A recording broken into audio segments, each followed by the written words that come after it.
ritmi gəncləşdirmək lazımdır. Bəzi hallarda biz nara ifa edərkən, bəzi məqamlarda biz başqa cür barmaqlardan istifadə edirik. Yəni çırpmadan olması məsəl üçün üstlərin ikinci barmağından istifadə edirik və yaxud da üstlərin dördüncü barmağından istifadə edilir. Bu bəzi dostlar tərəfindən zidd qarşılanır.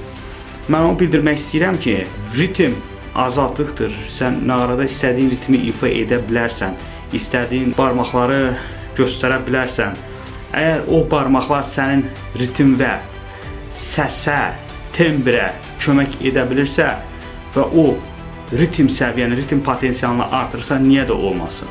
Söhbət ondan getmir ki, gətirirlər bəzən nara not kitabı ilə gətirirlər milli ritmi o barmaqlarla müqayisə edirlər, deyirlər ki, belə ifa olmaz. Amma heç vaxt onunla onu yəni bir-birinə qatışdırmaq lazım deyil.